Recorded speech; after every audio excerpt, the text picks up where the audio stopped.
Pregnant, I watched my Alpha King marry another Omega, never knowing I carried his twin heirs. The Silverfong Palace was built from moonstone and ancient pride. Its towers pierced the sky like spears, their banners bearing the sigil of the ruling Alpha line, a silver wolf crowned in black.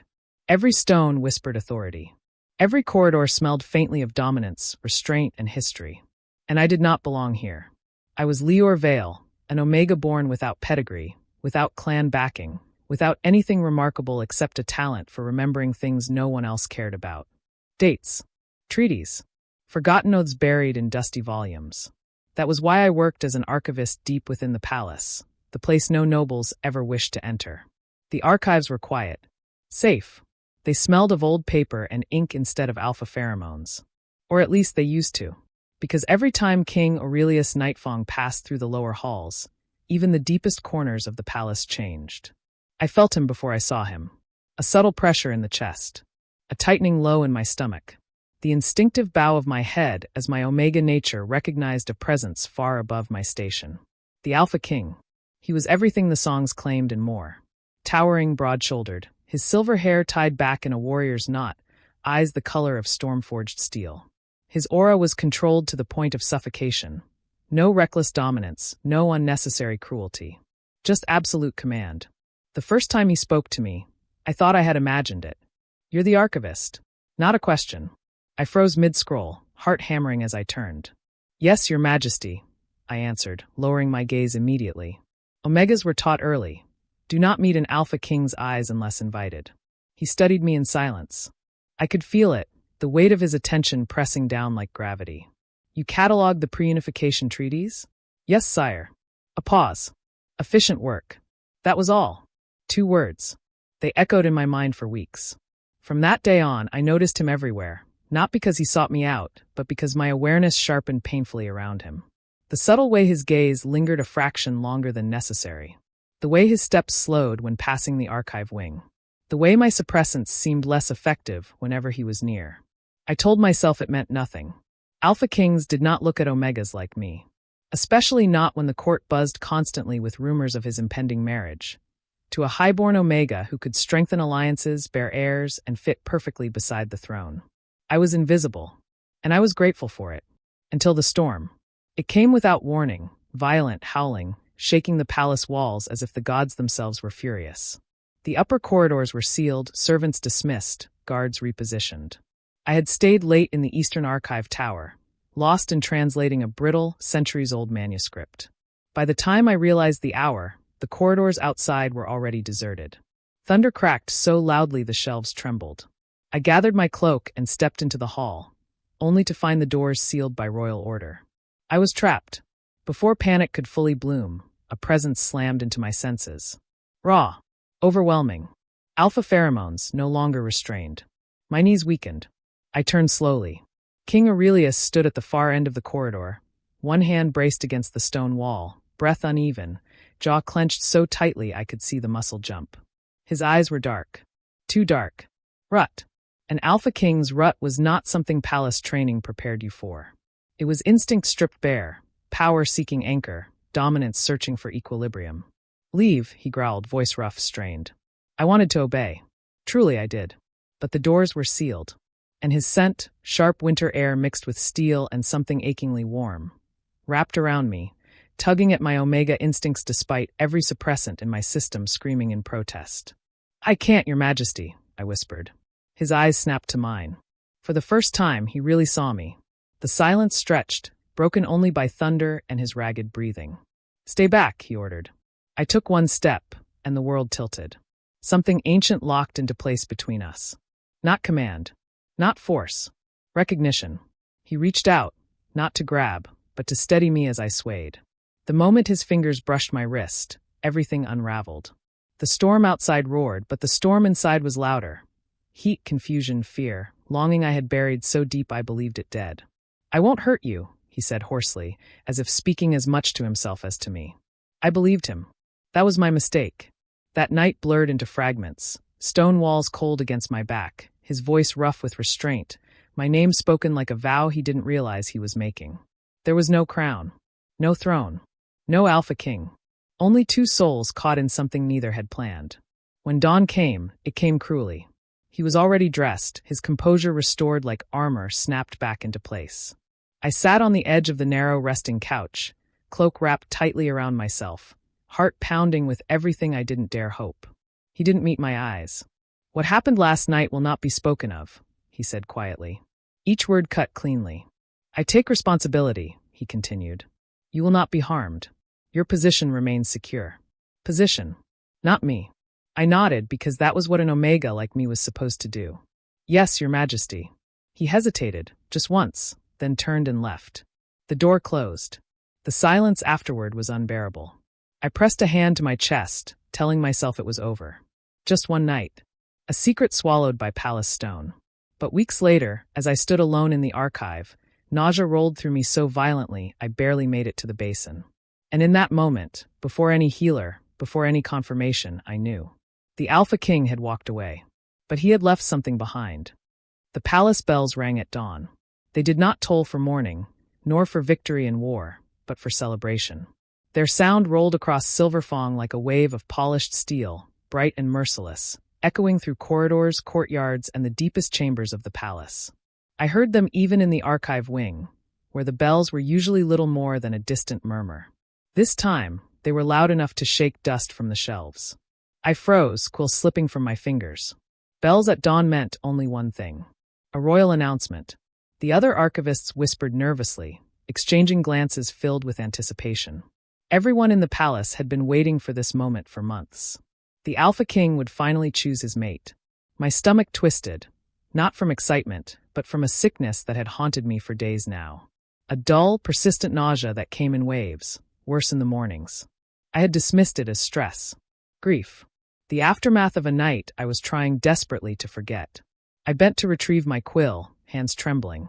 "It doesn't concern you," I told myself. But my heart knew better. By mid-morning, summons were issued throughout the palace. Servants, officials, scholars. Everyone was ordered to assemble in the grand courtyard. Attendance was mandatory. I moved with the others, my steps slow, my cloak pulled tight around me as if I could hide inside it. The closer we came, the stronger the scents grew. Perfumed omegas, restrained alphas, polished stone warmed by the sun. And beneath it all him. Even dampened by royal control, Aurelius Nightfang's presence cut through everything. He stood on the elevated dais, clad in ceremonial black and silver, crown resting heavy upon his head. He looked exactly as he always did, commanding, untouchable, carved from myth. As if the night in the Eastern Tower had never happened. I stayed at the back of the crowd, behind pillars and taller bodies, telling myself that was where I belonged. Invisible. Safe. Then I saw the Omega beside him. Prince Seraphine of the Golden Crescent clan. He was beautiful in the way only highborn Omegas were bred to be, slender, luminous, his golden hair braided with moonstones, ceremonial robes flowing like liquid sunlight. His scent carried refinement and lineage, carefully trained to complement an Alpha King's dominance. They looked perfect. My chest burned. The High Herald stepped forward, voice magically amplified so it carried across the courtyard. By decree of the Royal Council and the will of the Alpha King. The words blurred. I couldn't hear past the pounding in my ears. Aurelius reached for Seraphine's hand. It was a simple gesture. Controlled. Formal. But something inside me broke anyway. I remembered his hand on my wrist in the dark corridor. The warmth. The way his voice had softened when he said my name. Lior. He had never said it like that again. King Aurelius Nightfang hereby announces his intent to bond with Prince Seraphine as his chosen Omega and future queen consort. Applause erupted. Cheers.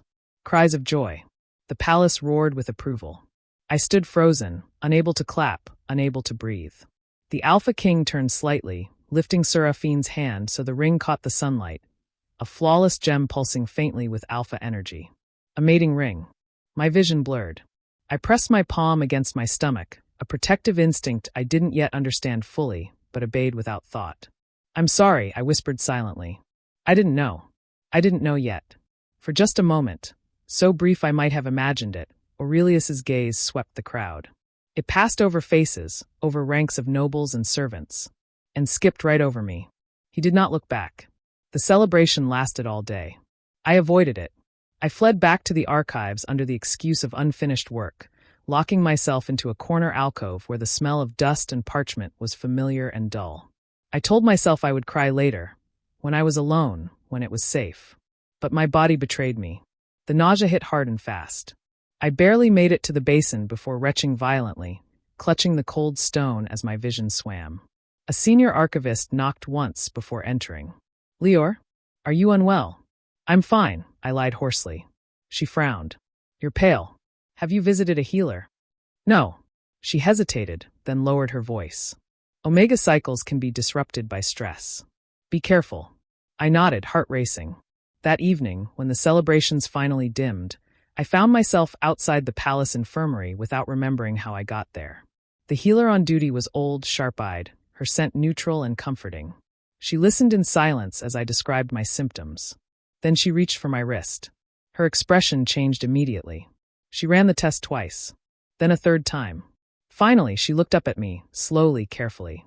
"Omega," she said, voice grave, "you are with child." The words struck like lightning. I opened my mouth, but no sound came out. She wasn't finished. Her gaze softened, not with pity, but awe. "Not one." My knees buckled. "Twins," she said quietly. "Strong alpha signatures. Very strong." The room spun. Alpha twins. There was no doubt who their father was. I pressed both hands to my stomach, as if I could shield them from the truth crashing down around me. The Alpha King was engaged. Married in all but ceremony. And I carried his heirs. That night, fireworks bloomed over Silverfong, bursts of gold and silver celebrating the future of the kingdom. I watched them alone from a narrow archive window, tears sliding silently down my face. Somewhere in the palace, Aurelius Nightfong was celebrating his engagement. He did not know that his blood stirred quietly beneath my heart. And I did not know yet how cruel the palace could be to an unclaimed Omega carrying royal heirs. Pregnancy did not announce itself gently.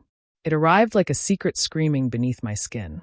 At first, it was subtle, my scent changing despite suppressants, my emotions slipping out of balance, my body growing warmer at odd hours. I doubled my doses, desperate to remain unnoticed, swallowing bitter draughts until my throat burned. It wasn't enough. The palace had always been a place of whispers, but now they followed me like shadows. "Omega Archivist. Unmated. Do you smell that?" I kept my head down, shoulders tight, counting steps between shelves, measuring my breaths. I stopped going to communal halls. I skipped meals. I worked until my vision blurred, hoping exhaustion would dull my scent. But alpha instincts were merciless. One afternoon, as I exited the archive wing, a junior guard stiffened, nostrils flaring. He didn't look at me, he didn't need to. I fled. That night, I woke with my hands curled protectively over my stomach, heart pounding. Fear pressed down on me so hard it felt like a physical weight. They're growing, I realized with a strange mix of terror and awe. They're getting stronger. Royal Alpha twins could not be hidden forever. The summons came 2 days later. A black-sealed parchment delivered by a palace attendant who would not meet my eyes. By order of the Queen Dowager. My hands shook as I folded it away. Everyone knew the Queen Dowager Morwenna Nightfong, the former Alpha Queen, mother of Aurelius, architect of half the kingdom's unspoken laws. Where the king ruled with restraint, she ruled with calculation. I reported to her chambers at dusk. They were warm and perfumed, designed to soothe and disarm. The Queen Dowager sat near the window, silver hair braided with authority, gaze sharp as a blade honed by decades of court survival. She did not offer me a seat. "Lior Vale," she said calmly. "Unmated Omega. Archivist. No clan." I bowed deeply. "Yes, Your Grace." Her gaze flicked, not to my face, but to my stomach. I felt stripped bare. "You are pregnant." It was not a question. The silence stretched. "I am," I admitted softly. "How far along?" "Nearly 2 months." Her lips pressed into a thin line. "And the father?" My heart slammed against my ribs. I said nothing. She didn't need an answer. Her alpha aura unfurled just enough to make my knees tremble. "Do you understand," she said coolly, "what an unclaimed Omega carrying royal alpha twins represents?" Twins. She already knew. My breath hitched. "A threat," she continued. "To stability. To succession.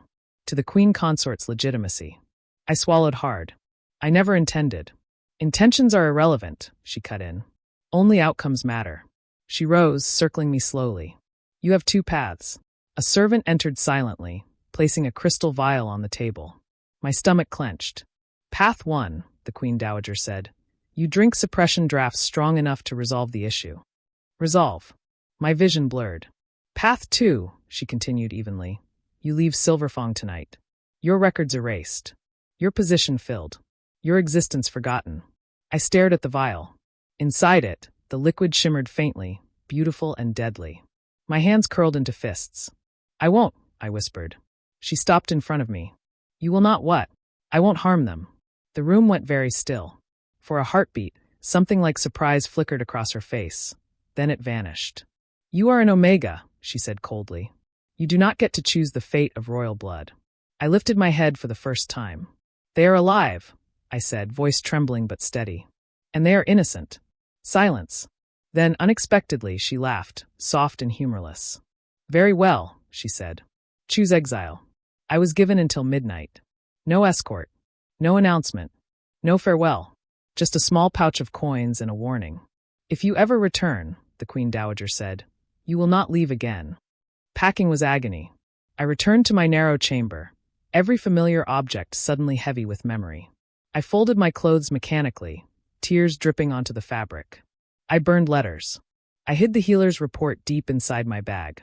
When I reached for my archive badge, the simple bronze token that had been my proof of belonging, I hesitated. Then I left it on the desk.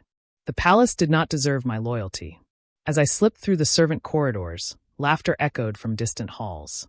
The engagement festivities continued. Wine, music, celebration. The Alpha King was happy tonight. I paused at the eastern tower. The corridor was quiet now, washed clean of memory, but my body remembered. My heart remembered.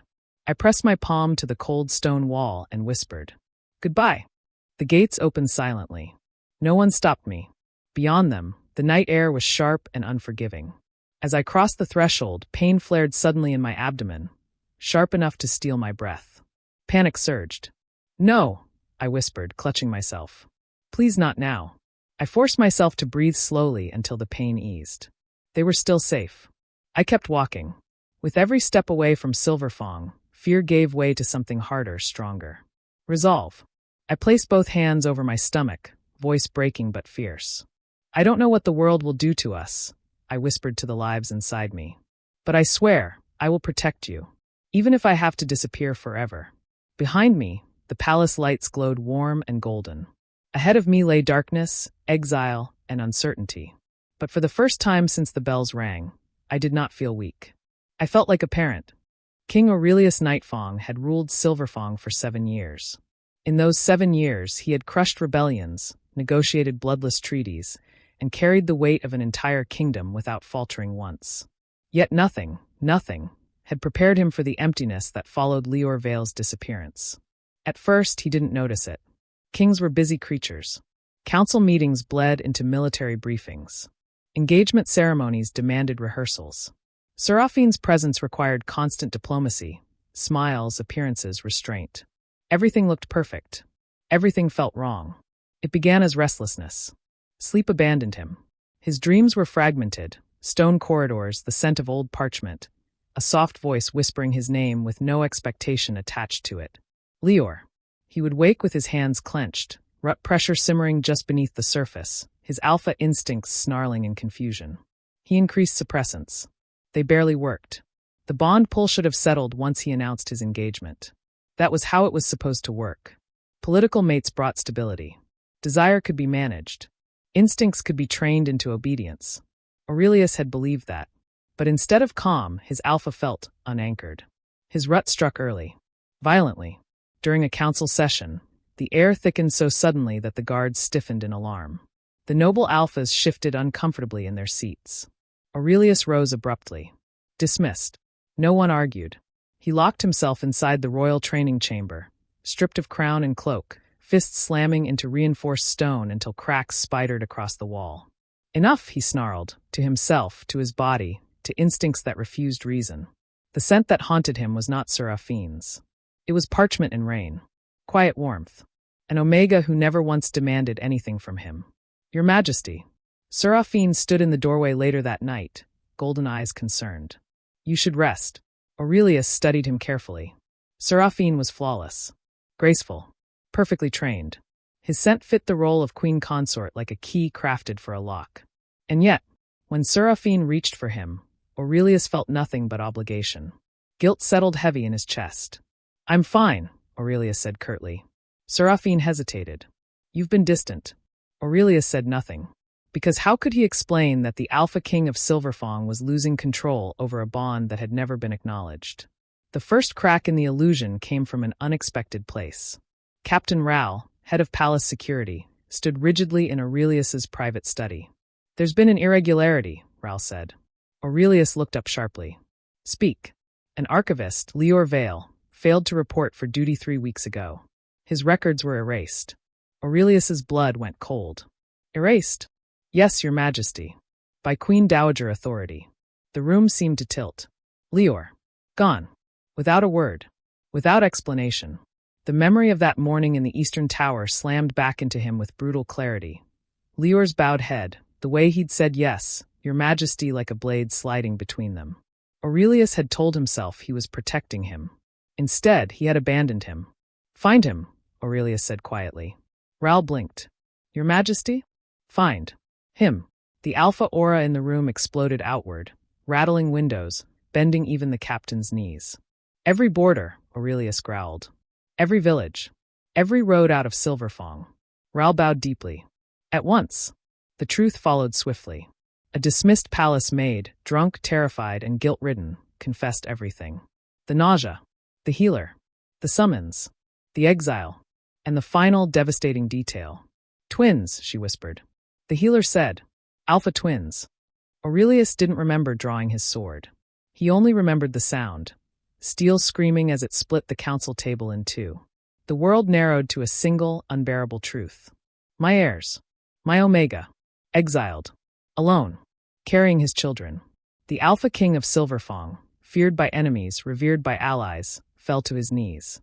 His rut slammed into full force, no longer restrained by ignorance. The bond pull ignited like wildfire. "Lior," he breathed, voice breaking for the first time in his reign. He confronted his mother that night. The Queen Dowager did not flinch as he entered her chambers, aura unleashed and barely contained. "You knew," Aurelius said, each word shaking the room. "You knew, and you let him leave." She met his fury with ice. "He was a complication. He was carrying my heirs. And threatening the stability of the realm," she countered sharply. "You had already chosen your queen."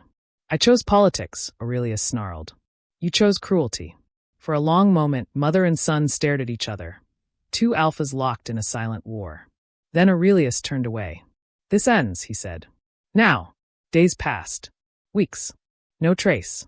The bond pull grew unbearable. Sharp pains in his chest, phantom echoes of distress that left him gasping. He abandoned the engagement ceremonies. He stopped sleeping in the royal chambers. Seraphine confronted him at last. "You love him," Seraphine said softly. Not accusing. Simply stating fact. Aurelius closed his eyes. "Yes." Seraphine smiled sadly. "Then find him." The Alpha King mounted his horse at dawn. No crown. No procession. Only his scent unleashed. A beacon calling across land and instinct. "I will bring them home," Aurelius vowed to the rising sun. "Or I will tear the world apart trying."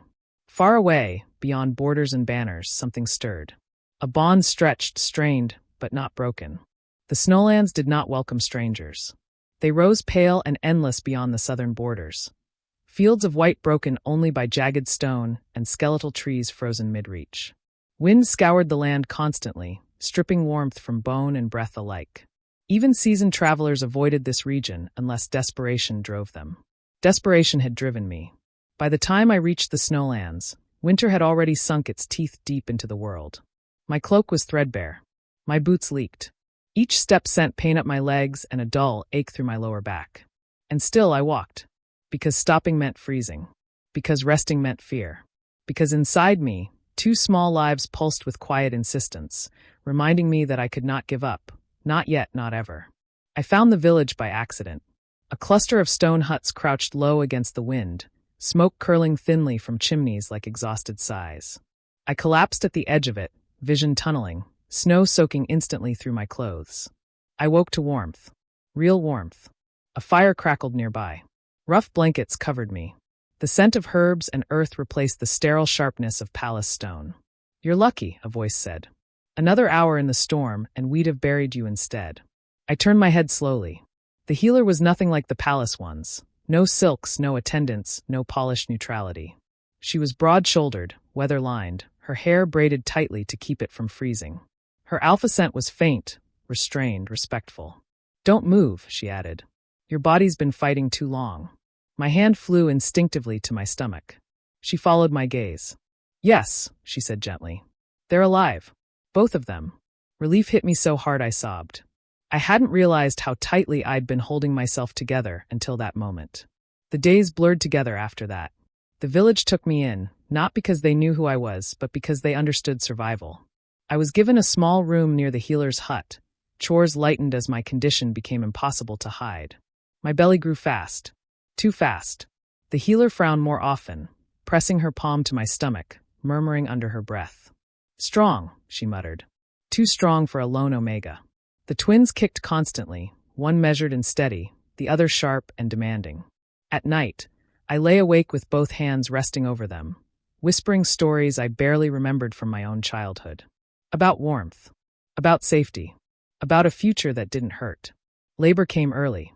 It struck in the dead of night, pain ripping through me so suddenly I screamed before I could stop myself. The healer was there within minutes. "Breathe," she commanded, firm but calm. "You're not dying. You're birthing." The hours that followed tore me apart and rebuilt me into something new. Pain beyond anything I had known. Fear clawing at my chest as exhaustion dragged me under again and again. At one point, I thought I felt something snap inside me, some final tether to the past. And then, a cry. Sharp. Furious. Alive. The first twin was born screaming at the world like he intended to conquer it. I barely had time to gasp before the second followed. Quieter, eyes already open, watching. 2 boys. 2 alphas. The healer went still. I felt it too. The shift in the air, the subtle pressure of instinct responding to instinct. "These pups," she whispered. "Their father must be." "Please," I said hoarsely. "Don't ask." She nodded once. "We named them by firelight. Kale, the quiet one, who gripped my finger with surprising strength. Rin, the loud one, who refused to sleep unless pressed against my heart. They were small, but powerful. And mine. The village changed after that. Not cruelly, not openly, but alphas watched my sons with wary eyes. Omegas stepped closer, sense shifting with instinctive respect. Royal blood always called to itself. I kept my head down. I learned to mend, to cook, to barter. I wrapped my sons tightly, masking their scent as best I could. I trained myself to wake at the slightest sound, fear never fully leaving my chest. Because I knew. Alpha heirs did not stay hidden forever. 5 winters passed. Kale learned to read snow and silence. Rin learned to fight gravity, rules, and patience. They were good boys. Too good. One night, Rin growled at the door before anyone knocked. The sound froze my blood. An alpha growl. Not a child's imitation. A real one. Kale looked up slowly, eyes sharp and knowing. "Papa," he said softly. "Someone's coming." Outside, banners snapped in the wind. Silver. Black. A wolf crowned in iron. My heart stopped. The Alpha King had found us. The knock came once. Not loud. Not demanding. Controlled. Alpha restraint wrapped tight around devastating power. I knew who it was before I reached the door.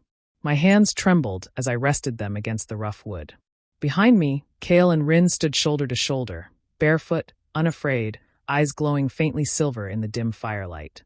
Rin's lip curled, a soft warning sound rumbling in his chest. "Easy," I whispered, heart racing. "Stay behind me." I opened the door. Winter rushed in. And with it, King Aurelius Nightfong. He stood framed by snow and torchlight, taller than memory, broader, clad not in royal regalia but in travel-worn black leather and fur. No crown. No banners at his back. Only a handful of elite guards positioned far enough away to show restraint. His scent hit me instantly. Steel. Frost. Power. And underneath it, pain. For a moment, neither of us moved. 5 years collapsed into a single breath. "Lior," he said. My name, raw, stripped of title, spoken like a wound reopening. I should have bowed. I should have closed the door. Instead, my knees weakened. His gaze dropped. To my stomach. To my hands. Then slowly, to the space behind me. The twins stepped forward despite me. The air changed. Kale's stare was sharp, calculating. Rin's was openly hostile, small fists clenched at his sides. Aurelius inhaled sharply. His pupils dilated. Alpha instinct slammed into recognition with such force that the guards behind him stiffened. His voice came out hoarse. Twins. Rin growled. Aurelius went to his knees. Not in weakness. In reverence. I felt them, Aurelius said quietly, eyes never leaving the boys. From the moment they were born. A pull I couldn't explain. Pain I couldn't stop. Kale tilted his head, studying him. You're loud, Kale said calmly.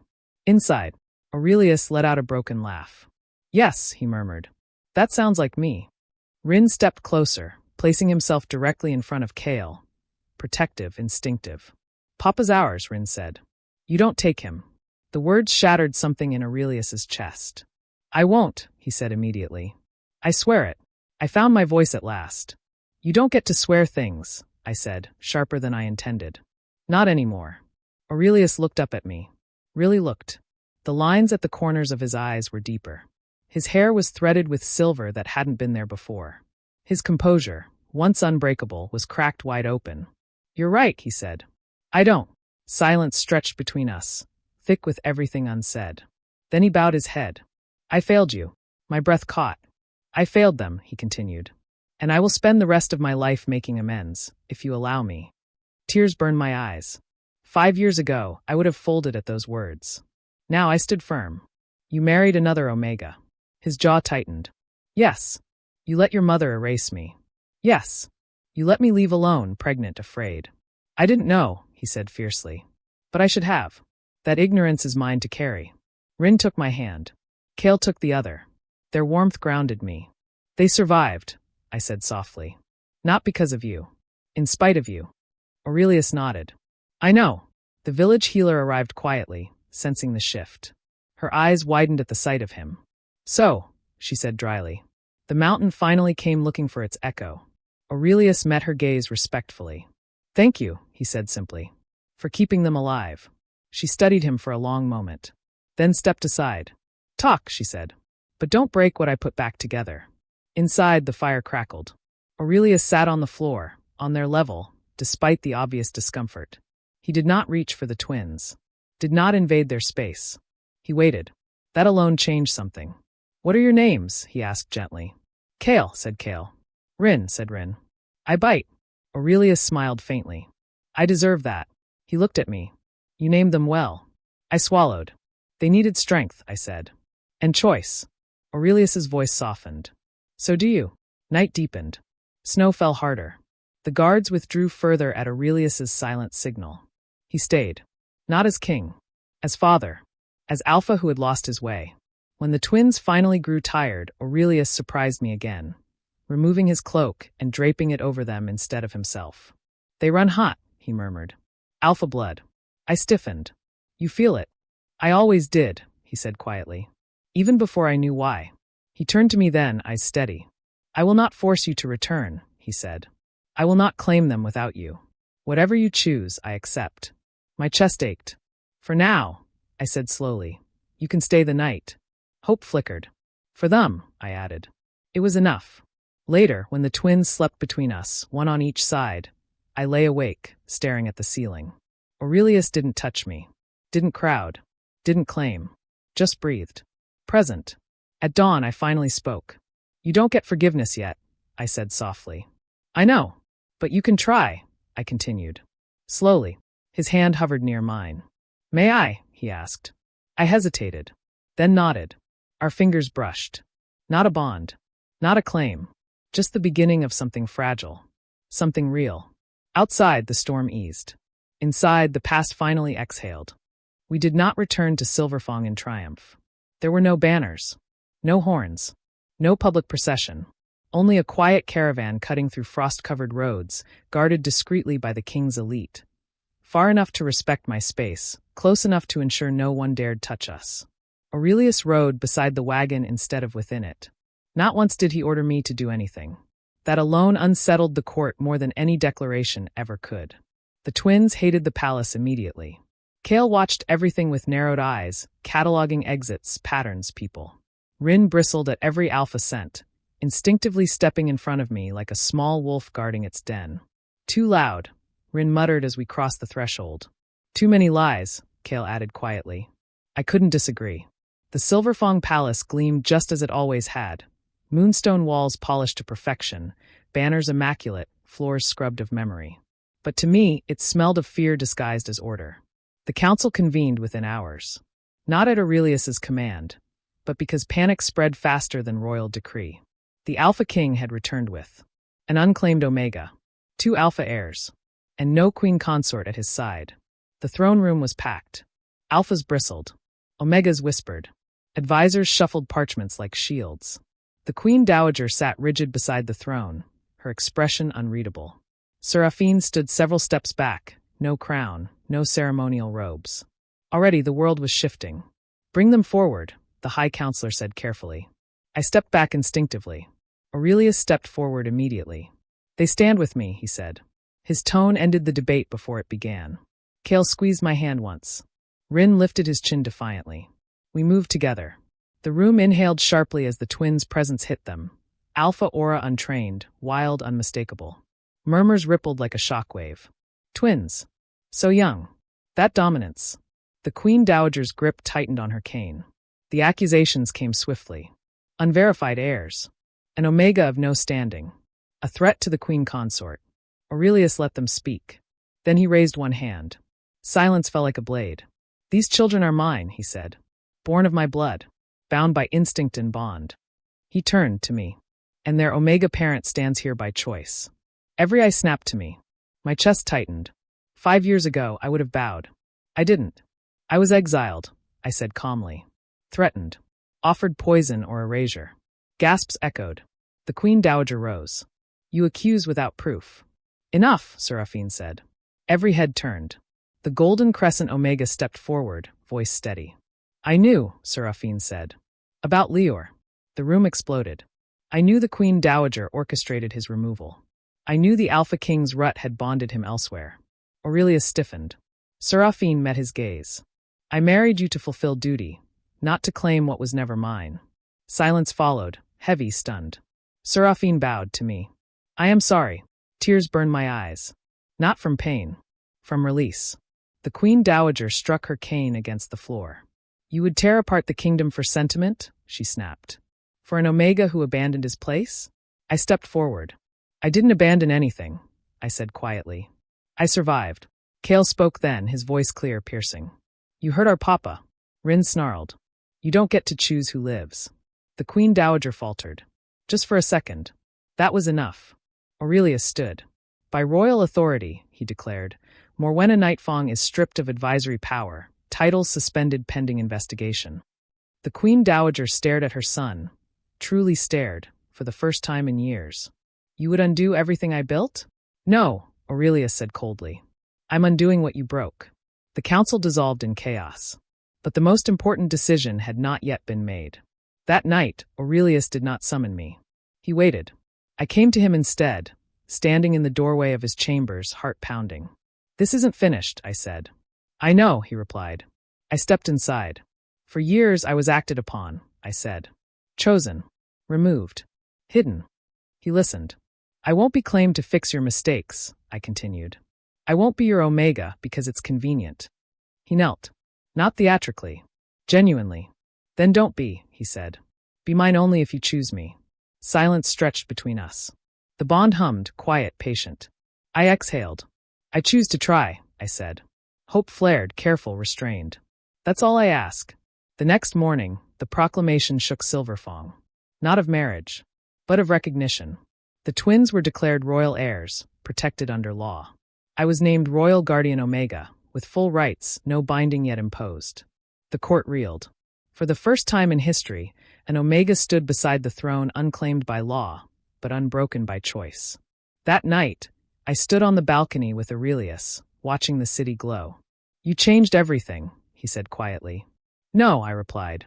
I stopped disappearing. He smiled, not like a king, like a man learning how to love without conquest. The kingdom did not sleep the night before the coronation. Silverfong glowed. Lanterns lined every street, their light reflecting off frost-kissed stone. Citizens gathered in quiet anticipation, whispers carrying through the cold air like prayers finally allowed to be spoken aloud. Not for conquest, not for power, but for truth. Inside the palace, I stood before a mirror I barely recognized. The robes laid out for me were not ostentatious. No excessive jewels. No chains of ownership disguised as honor. They were soft silver and deep midnight blue, colors chosen not to mark me as claimed, but as acknowledged. The sigil embroidered at the collar was new, 2 small wolves flanking a crescent moon. Not a crown. A family. My hands trembled as I fastened the final clasp. 5 years ago, I had fled these halls shaking with fear. Now I stood in them by choice. The twins burst into the chamber without knocking. Rin wore ceremonial black, already scowling. "I hate collars," he announced. Kale adjusted his sleeves calmly. "You hate standing still." Rin crossed his arms. "I hate everyone staring." I knelt in front of them, smoothing their hair. "They'll stare because you matter," I said gently. "But you don't owe them anything." Rin leaned into me immediately. Kale hesitated, then followed. "You're not leaving," Kale said quietly. It wasn't a question. I swallowed. "No, I promised. Never again." Aurelius waited in the antechamber. When he saw us, he stopped breathing. Not because of regalia, but because we stood together. He was dressed in coronation black, crown still absent, power held in restraint rather than display. His eyes softened when they met mine, something reverent flickering there. "You look," he began. "Chosen," I finished. His lips curved. "Yes." He knelt before the twins. "I will be crowned today," he said calmly. "But you do not kneel for me. Ever." Rin blinked. "Even if you're king?" "Especially then." Kale studied him for a long moment, then nodded once. The great hall filled slowly. Nobles, clans, foreign envoys. Every faction that had once debated my worth now waited in silence. The Queen Dowager's seat was empty. Seraphine stood among the honored guests, gaze steady, peaceful. When he saw me, he smiled, not sadly, not bitterly. "Free." The horn sounded. Aurelius entered first, measured, unyielding. Then the twins. Then me. The hush that fell was absolute. I felt hundreds of gazes press against my back, but for once they didn't bend me. Aurelius ascended the dais. The High Herald spoke ancient words, oaths of protection, of duty, of restraint. Then came the moment everyone expected. The choosing.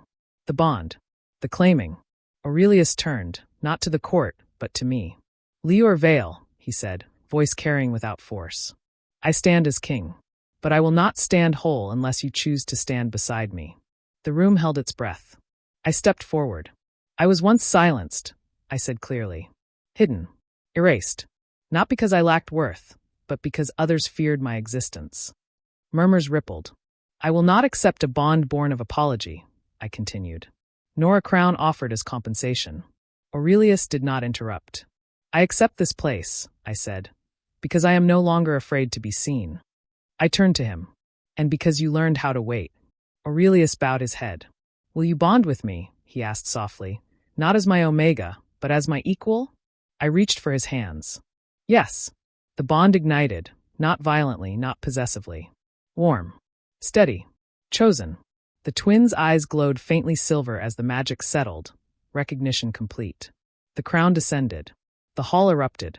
That night, the palace was quiet in a way it had never been before. No tension. No whispers. No fear hiding behind ceremony.